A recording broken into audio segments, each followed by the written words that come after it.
Estudo da Pré-Juventude Legionária continua, atendendo aí o convite do Comando da Esperança. A gente agradece a oportunidade. Estamos aqui nos estúdios com a Pré-Juventude Legionária da capital paulista, representando uma multidão de adolescentes, de jovens em todo o Brasil e exterior, que na Religião Divina tem a oportunidade de conversar sobre todos os assuntos. Atendendo ao convite, fomos desafiados a propor também um tema, né? E aí, o tema que vocês escolheram, estamos conversando hoje aqui, é sobre o tema ligado à morte. Existe hora certa, idade ideal para tratar sobre esse assunto?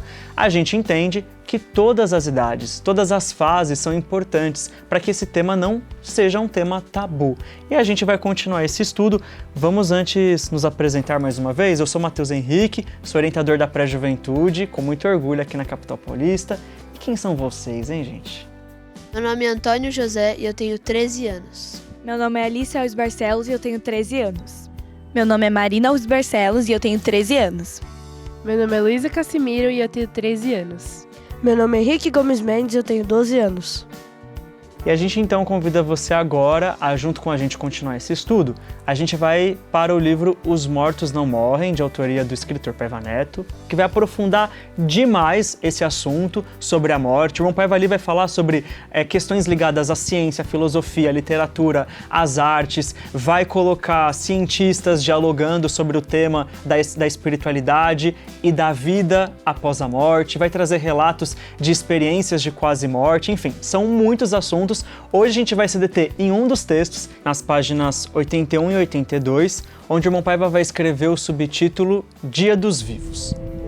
Quando os meus queridos e amados pais, Idalina Cecília de Paiva e Bruno Simões de Paiva, e minha adorada irmã Lícia Margarida de Paiva, faleceram, muito padeceu meu coração.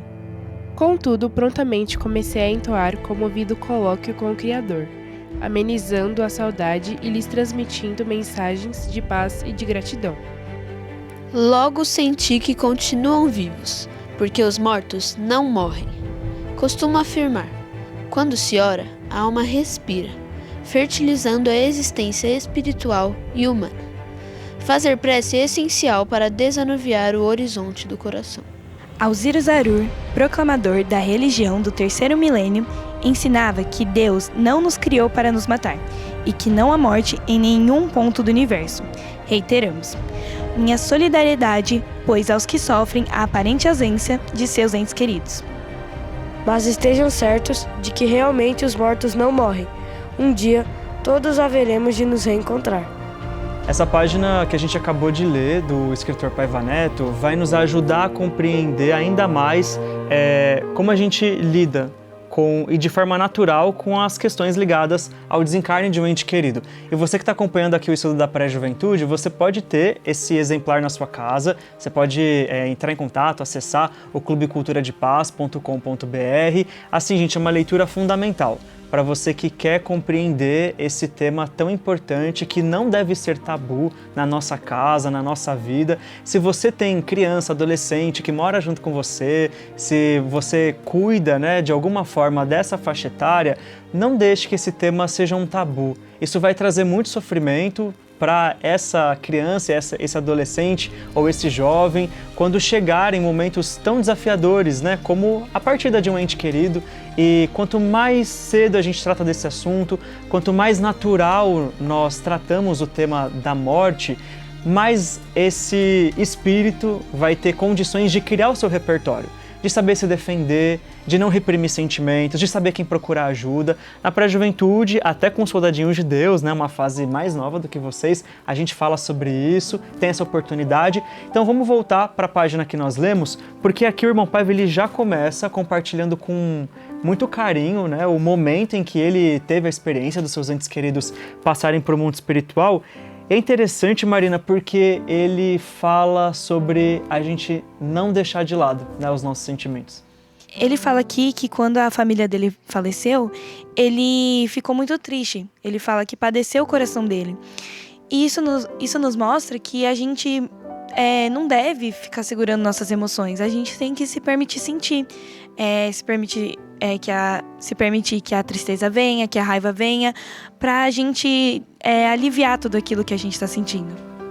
Isso leva a gente também a perceber, Alice, que esses sentimentos eles vão vir, né? Cada um tem uma experiência diferente do luto, então a gente não pode exigir que uma pessoa que não demonstrou, por exemplo, a emoção pelo choro deva chorar para dizer que realmente ela amava aquela pessoa. Assim, quem somos nós, né, para dizer se alguém sente um sentimento ou não por determinada pessoa? Mas aqui traz para nós a concepção de que, primeiro, a gente precisa respeitar o luto de todas as pessoas, independente da forma como ele se manifeste. Pode ser que a gente, às vezes, não compreenda o motivo daquela pessoa estar daquela forma, mas a gente precisa respeitar. E o outro, que é muito importante, porque esses sentimentos, quando eles chegam, às vezes eles podem também apresentar alguns sinais de alerta para as pessoas que estão acompanhando essa pessoa que sofre. Porque uma raiva que se prolonga, uma tristeza que se prolonga, um sentimento de culpa que se prolonga, pode causar nessa pessoa sofrimentos ainda maiores. Então a gente não pode abandonar aquela pessoa e pensar, não, o momento certo dela se curar, né, disso tudo passar vai chegar. Pode ser que essa pessoa não consiga, porque outras coisas estão acontecendo. Então a gente precisa buscar ajuda para a gente se fortalecer espiritualmente, a gente precisa, estando perto dessa pessoa, oferecer acolhimento, oferecer o nosso apoio. E muitas vezes a gente vai precisar de ajuda psicológica, terapêutica, para ajudar a entender o quadro que se instalou, para que essa tristeza não evolua, para que essa raiva não consuma ainda mais, né, as pessoas. E aí, na sequência, o irmão Paiva fala uma coisa sensacional, porque ele dá para nós o conhecimento sobre uma ferramenta que vai nos fortalecer em qualquer momento. O irmão Paiva fala, né, logo depois de falar seus familiares faleceram, ele fala: contudo, prontamente, comecei a entoar comovido colóquio com Cristo, amenizando saudade e lhes transmitindo uma mensagem de paz e gratidão. Ele fala que com esse sentimento de tristeza que ele estava sentindo, né, que ele se permitiu sentir, como a Marina falou, que ele colocou esse sentimento numa prece e pediu para Deus, né, abençoar eles, amparar eles e, tipo, falando que aquela pessoa tá bem, sabe? Que ele sabe que aquela tristeza vai passar, mas ele tá se permitindo sentir agora e conversando com Deus, que vai ajudar ele a passar por essa fase. E é interessante, Antônio, porque a prece traz para nós um pensamento até assim, bem lógico a respeito do que está acontecendo. Porque se a gente faz uma prece, a gente está fazendo uma prece para alguém, né? Então, aqui o irmão Paiva estava falando, né, que conversou com Deus, conversou com Jesus. Logo, as pessoas que não creem na figura de Deus, né, não acreditam que Ele exista, ou mesmo não professam uma determinada fé em que Jesus seja essa figura, né, de veneração, de respeito, existem muitas outras formas, né, da gente expressar nossa religiosidade. Mas quando nós elevamos o nosso pensamento, e você que está em casa, né, às vezes faz uma prece para um orixá, para um espírito protetor, para uma força da natureza, eleva o seu pensamento buscando uma percepção sobre a ética, sobre a bondade maior. Quando a gente faz isso, a gente manifesta a nossa vontade de querer que essa pessoa esteja bem. E ali a Alice destacou, né? A gente muitas vezes ora pelo bem dessa pessoa, para que ela siga essa nova jornada com saúde, sabendo que as pessoas que continuam aqui continuam amando ela.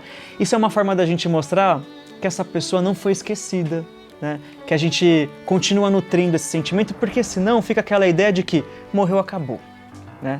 Essa pessoa já não existe mais, e não é bem assim, né? E é muito importante também destacar que o irmão Osiris Arur, ele dá esperança para essas pessoas que têm dúvida, até porque muitas pessoas podem pensar, né? Deus nos criou para nos matar, Deus nos fez para a gente sofrer, mas não é bem assim, até porque ele fala aqui, né?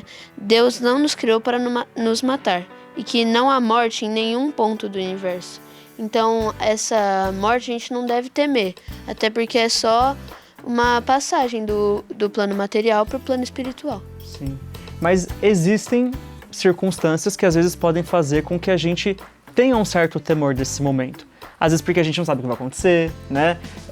Às vezes porque a nossa experiência de vida ou formação nos levou a acreditar que a morte seria um momento, assim, muito ruim. E existem pessoas que podem ter isso no coração.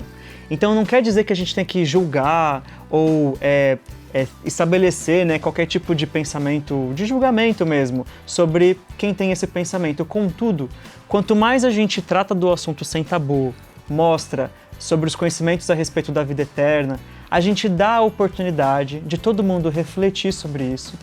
Ter a dúvida, né? Bom, mas e se tiver vida após a morte, né? E se a gente continuar existindo? Será que isso nos ajuda a compreender sobre a ideia de Deus ser um Deus de justiça? De não achar que todas essas desigualdades, por exemplo, que existam aqui, são o fim da nossa jornada, né? E aí é interessante, Luísa, porque o irmão Paiva, ele destaca, né, esses dois pensamentos do irmão Zarur que o Antônio apresentou agora. E isso traz para nós uma esperança, porque a gente sabe que essas pessoas, elas têm para onde ir, né? Como a gente aprende na religião de Deus, nos estudos da pré, que os mortos não morrem, o que morre é só carne. O espírito, ele vai para um lugar melhor para continuar vivendo sua vida, reencarnar em outro corpo. E aí alguém pode pensar assim, bom, mas quando a gente morre, a gente vai para um lugar, às vezes a gente não sabe muito bem como que é, então às vezes tem uma ideia de que a gente fica lá sem fazer nada, ou fica lá dormindo. O que a gente aprende na religião divina a respeito do que o espírito encontra depois que ele desencarna? Eu acho que ele, querendo ou não, toda a trajetória do espírito é uma questão de evolução, então tudo serve de ensinamento para o espírito, para ele evoluir como espírito e fazer bem para as outras pessoas. Exatamente. O irmão Paiva vai falar que o mundo espiritual não é uma abstração, né? Jesus vai dizer para nós, em vários momentos da Bíblia Sagrada, sobre a importância de nós fazermos o bem na Terra, da gente não abandonar, né, a nossa missão aqui nesse mundo, não descartar essa vida, porque ela é muito importante para a nossa vida eterna, porque a gente... Tudo isso são oportunidades para a nossa evolução na Terra e no mundo espiritual.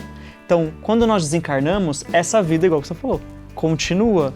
A gente vai ter ainda oportunidades para se desenvolver, para buscar novos conhecimentos, para se aprimorar, para conhecer novas pessoas, né? Novos espíritos que vão contribuir para a nossa evolução e a gente também.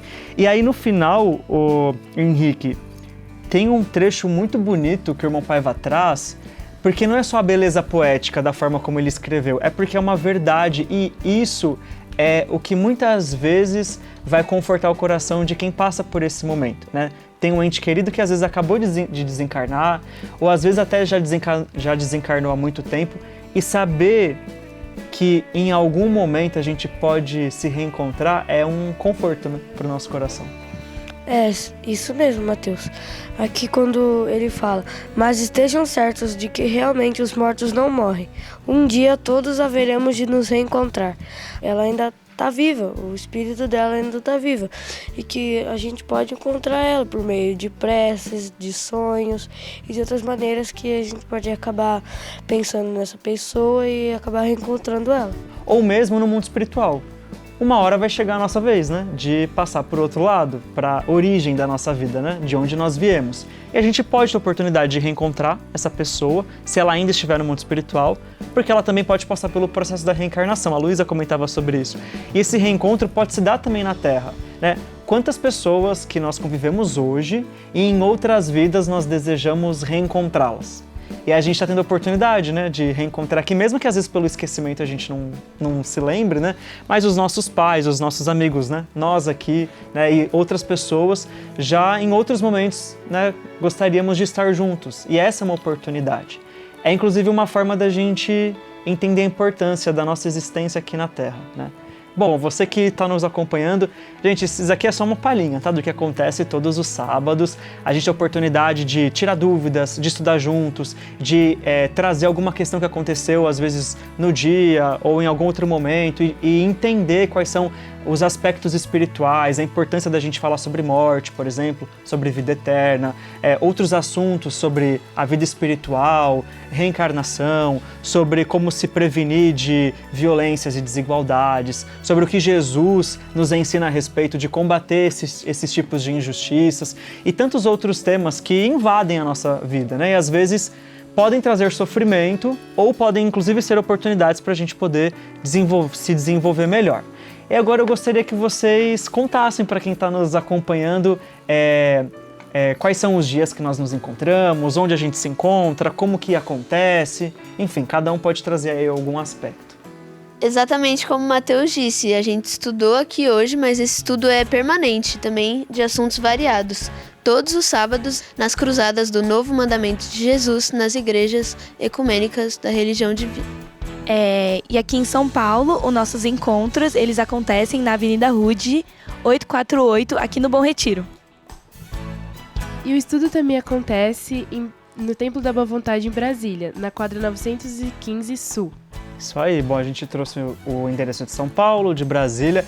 Se a gente fosse trazer todos os endereços, não ia dar aqui, então você pode acessar o site da Religião Divina, religiãodedeus.org/endereços. Lá você confere todos os endereços de todas as igrejas ecumênicas.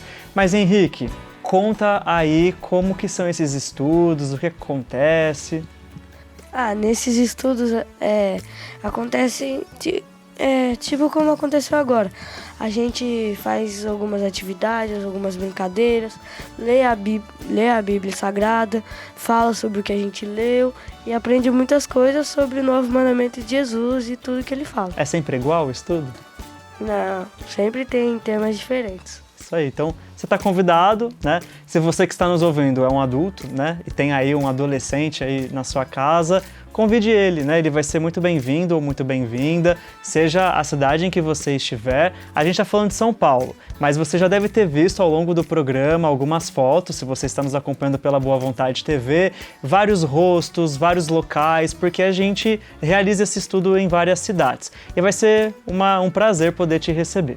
A gente está falando do estudo jovem da pré-juventude aos sábados, mas não é só essa ação, né, Alice? Que outra ação aí a gente pode divulgar?